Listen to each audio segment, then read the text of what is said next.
want to live a life on fire and on mission. You want to be filled with such conviction and drive that you stop caring about what anyone thinks. You want to face each day alive, authentic, and fully present in every moment. With your wife, with your kids, on the street, at work. You want to bring yourself to the table and to stop bringing the watered-down, nice, what everyone wants version of you.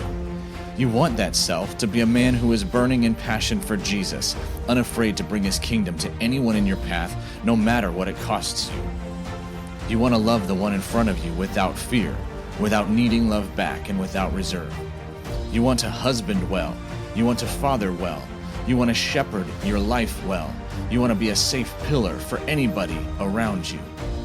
You want to experience God for real, to not just believe, but to know that he's got you and that he'll show up on your behalf, that he'll show up through you. You want to get to the end of your race and say, yep, I gave it everything. Jesus, you know I'm all in. And you want to know just how to get there. Welcome to Man Warrior King. I'm your host, Matt Hallock. Congratulations. You're among the violent taking the kingdom by force. You're among the chosen answering the call to rise above yourself. You're in the forge being stripped down and strengthened, and you will rise stronger, solid, unshakable. You are a man. You're a warrior. You are a king. Well, good afternoon and welcome to another episode of the Man Warrior King podcast. I am Matt Hallock. I am the author of The DNA of a Man, and I am the founder of the Man Warrior King movement.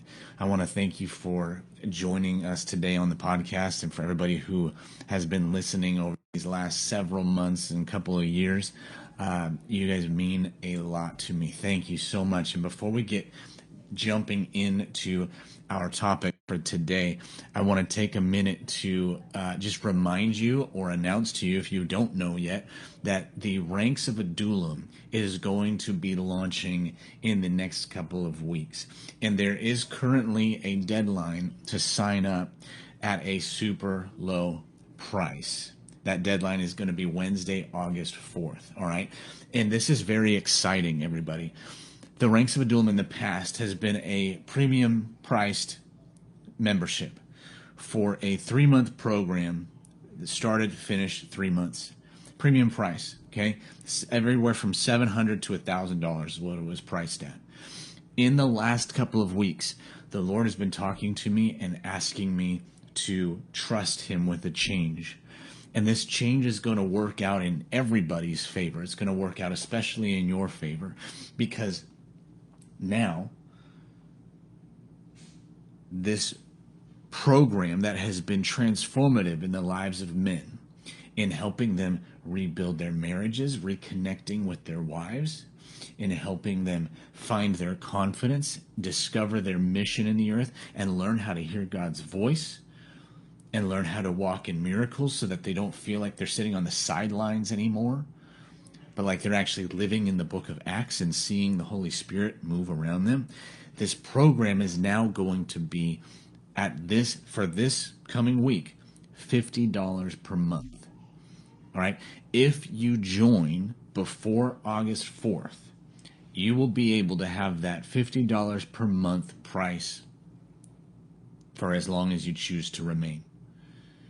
If you join after August 4th, the price is going to go up, though it will still be very accessible. But it's going to go up to somewhere around 70, 80, something like that. Okay, so I just want you to know about that. If you want more information on it, please go to manwarriorking.com/Adullam. That's spelled Adullam. And I'm going to put a link to it in the show notes for you as well. Okay, so this is incredibly exciting, gentlemen. I want you in, and more than that, I think you want in, because our culture is missing. It's missing a group of authentic, non-religious men who are going after Jesus and learning how to be real men together. And I say non-religious because we are so locked in things of religion, and it's been powerless, and it's been draining the life out of us. and it's been hurting our marriages, our businesses, our minds. It's been hurting our health and our well-being. So I'm not interested. I'm not interested in the same old religious do's and don'ts that we have put on ourselves in the church in order to try to live better lives. I am interested in men coming alive and getting on fire because they know intimately their King and they've been filled with His Spirit, and there's a way of going about life up here and out here in your mind and out around you that actually models what Jesus says in John, which is that rivers of living water are literally going to flow out of you. That's what I'm after. That's what I want for my men. That's what I want for myself. So I invite you to check it out. Again, the link will be in the show notes. Now, for today, gentlemen, I want to encourage you, I want to challenge you to rekindle your fight. This day and age is filled with so many men who are losing hope, losing their drive, losing their grit and their fight and their determination to keep pushing because so many things are going on in our individual lives and around us that are discouraging. And we have been immersed into an understanding of the faith, of Christianity, of Jesus, that has actually been powerless, and it's let us down. It hasn't given us anything to work with.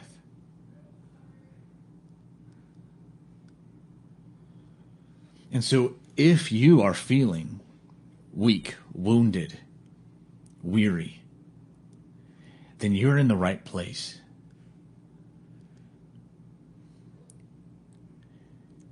You are in the right place because the message here is for you. Now, if you remember the story of David when he was out in the wilderness, okay, before he sat on the throne, right? This is after God anoints him to be the next king through Samuel. And then after David fights and kills Goliath, and after David serves in Saul's court, playing music for him and whatnot, he goes on the run because Saul turns on him and wants to kill him. And while David is on the run, and he's in hiding, and he's waiting on the fulfillment of the promise of God that doesn't look like it's going to come to pass. Because if God says, hey, you're going to be king, and next thing you know, you're on the run out in the wilderness with no kingdom, yeah, it doesn't look like it's going to come to pass at all. And while David is out in the cave, at the cave of Adullam, it says that about 400 or so men came to join him. It doesn't say how they knew he was there. It doesn't say whether he invited them or not. It doesn't say any of that. It just says these men came and gathered to him. And it doesn't describe them in any kind of flattering way. Just so you know. It's not impressive, this group of men that came to his side. In fact, it says that these men were bitter in soul. I wonder if that's you. Are you feeling bitter? Are you feeling disillusioned, like you thought there was more that God was offering and it has turned out to be next to nothing? Or maybe you're not quite that far and you know that it's not next to nothing, but you're still bitter because you can't figure out why you don't seem to experience the joy of your salvation. Why you don't seem to experience a victorious life. Doesn't mean everything is going to go all hunky-dory your way, but it does mean that you don't have to live defeated and down and discouraged all the time. Are you feeling bitter about that? Are you feeling bitter because things in your marriage are hurting and have not panned out the way you thought they would? Bitter about business or ministry. You thought you were going to be in ministry as some powerful minister or something, and it just never happened. Are you bitter because you're battling sickness and you can't figure out how to get it to go? So are these men. So that's the first thing. It says they were bitter. Then it says that they were in distress. Sounds like they were being pressed on all sides. Sounds like they were under threat. There were circumstances pushing in on them, threatening to take them out. Maybe they thought that their own death or the end of their life was imminent. There were so many stressors demanding from them, they couldn't handle it anymore.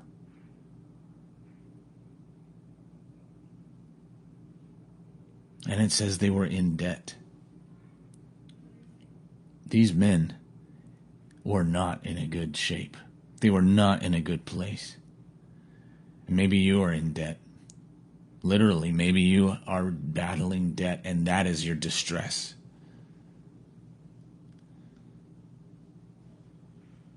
So these men who gathered to David were in this place. And I want to read to you something that I wrote a while ago. It was about these very men. Maybe it'll speak to you.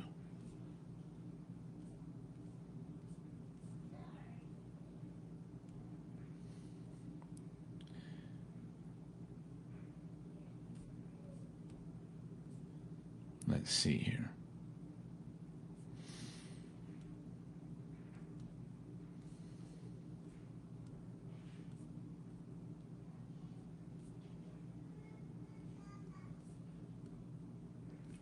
It says this.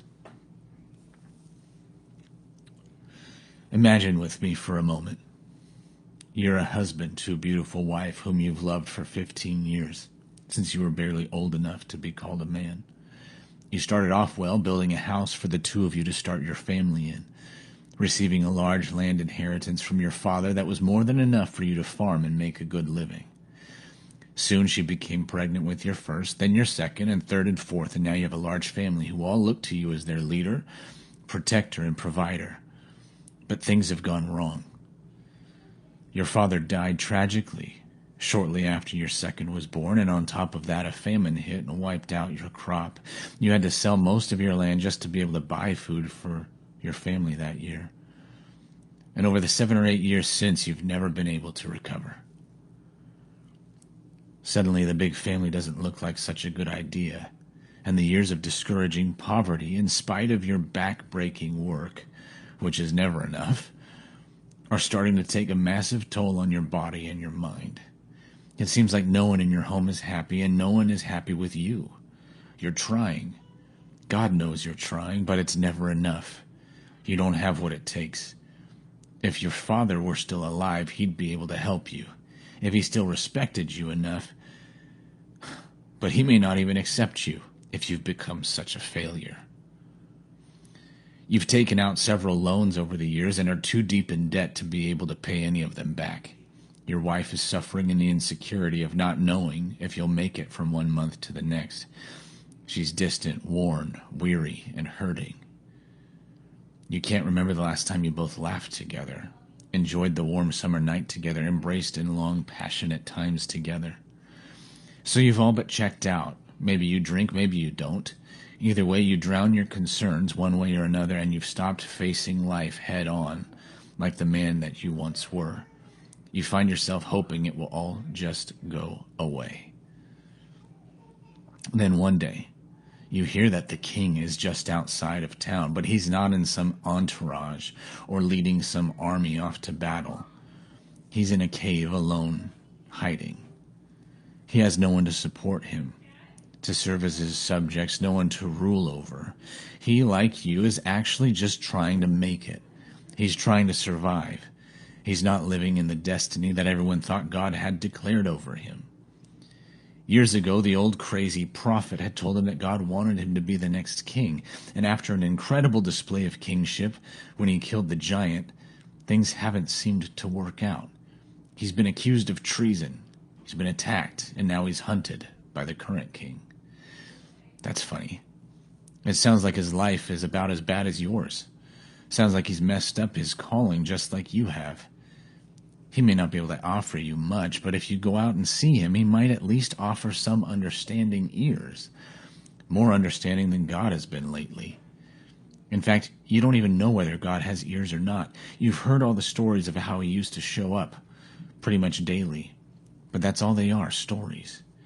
Your life is the reality, and in your reality, he's let you down time and again, and you aren't quite ready to admit that maybe he's not real, but you sure can't figure out why he's not answering your prayers. Because God knows you've prayed. You've prayed for abundant harvests. You've prayed for more land. You've prayed for clearing of your debts, for a happier wife, for a happier home, a happier you. But nothing changes. But maybe if you go out to meet this king, you'll find something. Doesn't really matter what it is. Anything will do. So you tell your wife one evening after you've come in from the field, I'm going to go see this David. I hear he's set up a camp in the caves. I'll be heading up there on the next Sabbath. Sabbath, of course you'll wait until then. You can't afford to sacrifice a day of work.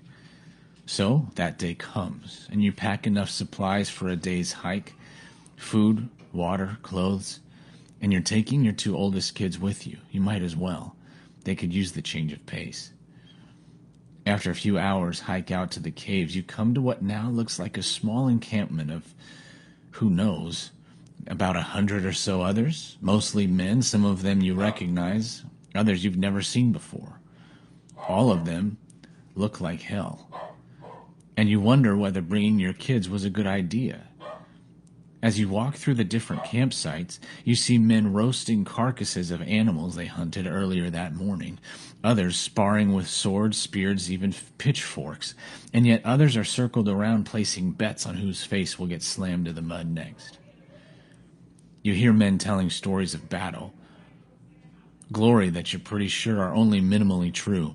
Others are arguing with each other. Others are recounting their own sob story, all of it with healthy amounts of cussing, vulgarity, and the kind of talk that, again, you wish your kids weren't around to hear. And you can't help but come to 2 conclusions. One, these men look like they're here to stay. They are home. Some have even gone back to wherever they came from to bring their families back with them, though none of them look too happy about it. And who could blame them? When a woman marries a man who takes a vow to protect her and love her and provide for her, she doesn't expect him to uproot her from their home and move her and their children out to a semi-permanent campsite to follow an outlaw king. The second conclusion that you come to is this: you're not alone. And that's both good and bad. Good because it feels good to know that your sorry state is not unique to you. Maybe you're not the lone screw-up in the world. Bad because you know that these other men who are like you are not the kind of men you want your kids around. Not the kind of men you want your wife around. Not the kind of men you'd want to stand by you in battle should things ever come to that.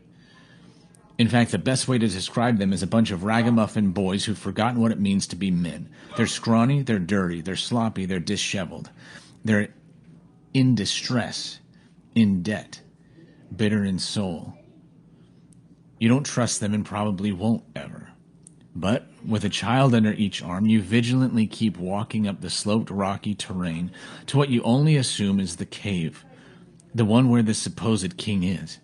There's nothing particularly noteworthy to designate it as such, but you see a small gathering of men waiting outside as if to speak with someone, and your conclusion is affirmed. You're not alone.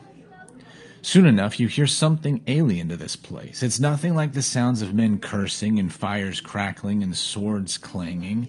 It's not the complaining or arguing. It's this man's voice coming from the cave, but you can't tell whether he's singing, weeping, or praying. So you pull close to the mouth of the cave alongside a boulder where you prop your kids so they can hear. You want to enter, This is, after all, why you came, to talk to the man that you assume is David, but something says you shouldn't. It feels too personal, too sacred. So you wait, and the sound of his praying and singing and weeping and pouring out his honest heart to a God who now seems more real than he did an hour ago, thanks to this concert, it all causes you to break. The tough facade you've put up until now just shattered into tiny shards around your aching feet, and you slowly sink to a knee. Sobs well up from your stomach, and you're sure one of these shady men standing by is going to spot your weakness and strike you dead, like a wolf hunting the slowest caribou. You're the weak link. But no one cares. No one notices. The tears on your face are yours alone, and your children's. They see. They wonder why Daddy is crying.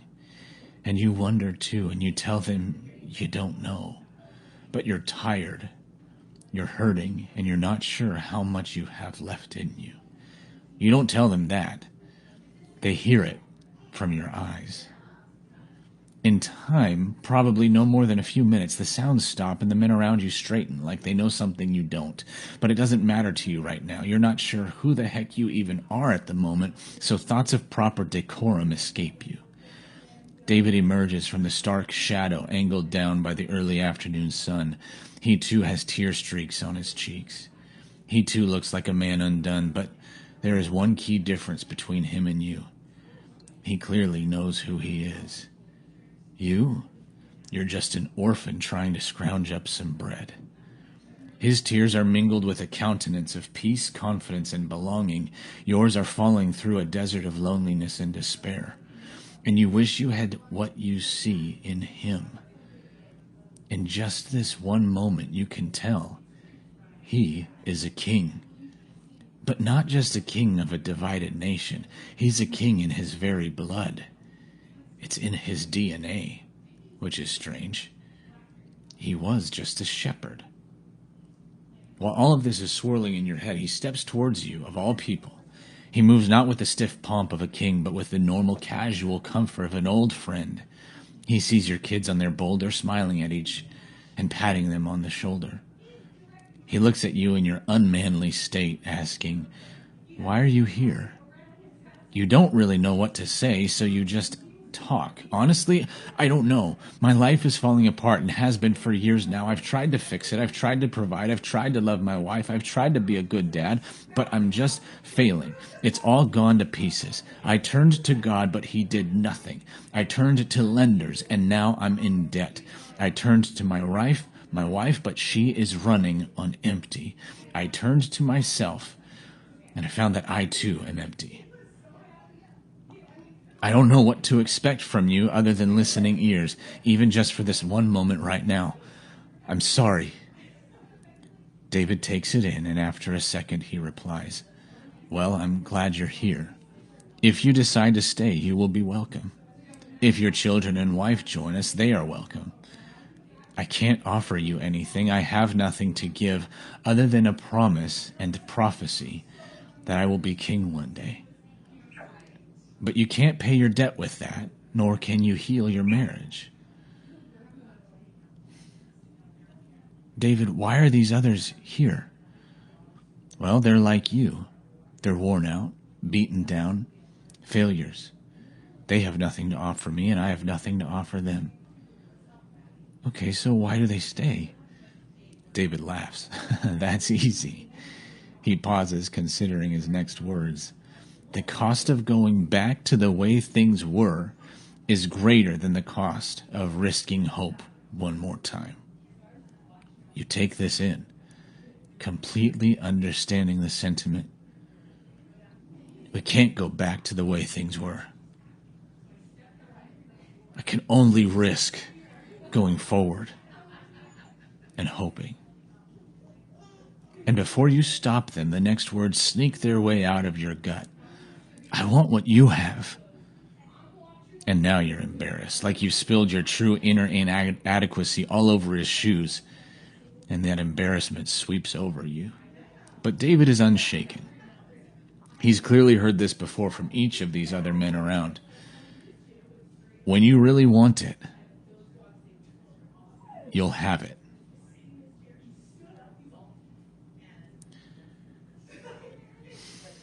And if you know, gentlemen, the history of David and his mighty men, then you know that men like this, who came to him at the end of their resources and the end of their patience with life, the end of themselves, they became the fiercest warriors the world has ever known. They're legendary. Josheb killed 800 at a time. Benaiah killed a lion and an Egyptian giant and 2 Moabite heroes. Abishai killed 300 men at one time with only his spear. It's in the book of 2 Samuel, chapter 23. You can read about these men. They were formidable warriors, but they started like this. They started like you. It's time for you to rekindle your fight. It's time for you to discover that this too is in your DNA. I'm inviting you into this journey. You may need marriage help. You may need financial help. You may need ministry help. You might need to be healed in your body. You may need all of those things. But if you restrict yourself only to focusing on fixing those problems, then you're going to be massively missing pretty much everything. Because in the middle of your pain, the answer is not to solve the problems. The answer is to come to the King. And that's what I want for you.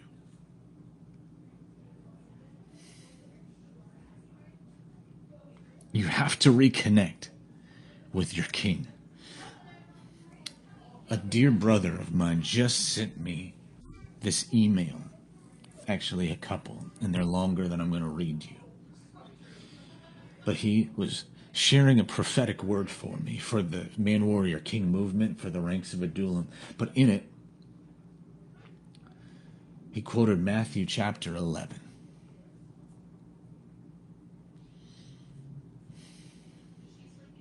And it's here in Matthew chapter 11, verse 28. This is the amplified version. Jesus is saying, "Come to me, all of you who are weary and heavily burdened by religious rituals that provide no peace. And I, Jesus, will give you rest, refreshing your souls with salvation. Take my yoke upon you and learn from me, following me as my disciple, for I'm gentle and I'm humble in heart. And you're going to find rest. You're going to find renewal, blessed quiet in your souls. Because my yoke is easy and my burden is light." You want to rekindle your fight, then you have to start by coming back to the feet of Jesus. And you have to start by laying everything down that has caused you to be bitter, that has caused you to be in distress. Even your debts before him. And you say, well, I can't move forward with these things. I have to solve them before I can be thinking clearly, before I can function in the kingdom, before I can be of any good. And I tell you, you're wrong. You don't have to earn the right to come before the King and lay yourself down. You don't have to solve the problems. And you don't have to force him to solve them for you first. You surrender. You surrender into the mess. Surrender into the brokenness. Surrender into the pain. Surrender into the failing. And you surrender it all into him. This is what I'm inviting you into. I'm inviting you into this journey where then you can reconnect with your mission and your identity and get back to the business of being a warrior in Jesus' kingdom. Will you join me If not literally in the ranks of Adullam, will you join me in your own life? Whether you join the ranks or not, will you do this? Now, if you do want to join the ranks, I would be honored to have you. We have a plan, we have a program, we have some training we're going through, action steps, homework assignments, all these things. But more than that, I'm letting go of this thing. I can't bring the healing that you need. I can't solve every problem. I will not claim to be the answer. But I can give you the cave that you can come to. And I can be the man who's run this path a few steps ahead of you. And I can provide the grit and the fire and the passion that you need to spur you on. But I know as men come and they fall at the feet of Jesus, they are going to come alive. And you're going to find healing beyond what I can bring you. You're going to learn what it means to be a man again. You're going to learn what it means to have a victory or two under your belt. You're going to learn what it means to love a woman well.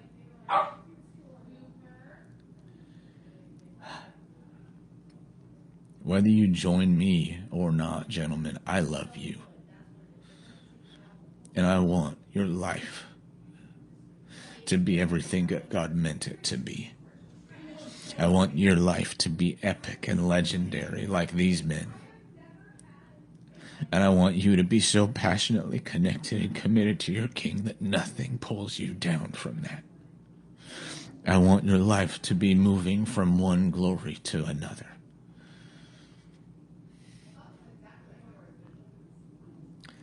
I love you. Until next time. This is Matt Hallock signing off and thanking you again for being a part of the Man Warrior King community. If you want more, head over to manwarriorking.com. And please remember to take just a couple seconds to subscribe on iTunes and to leave a 5-star rating and a review so that more and more men can join us as we become awesome. You are a kingdom man. Go out, take more ground, push back darkness. Remember, you bring value into your home, your work, and your circle. You are not a taker, you are a giver. Abundance is your atmosphere.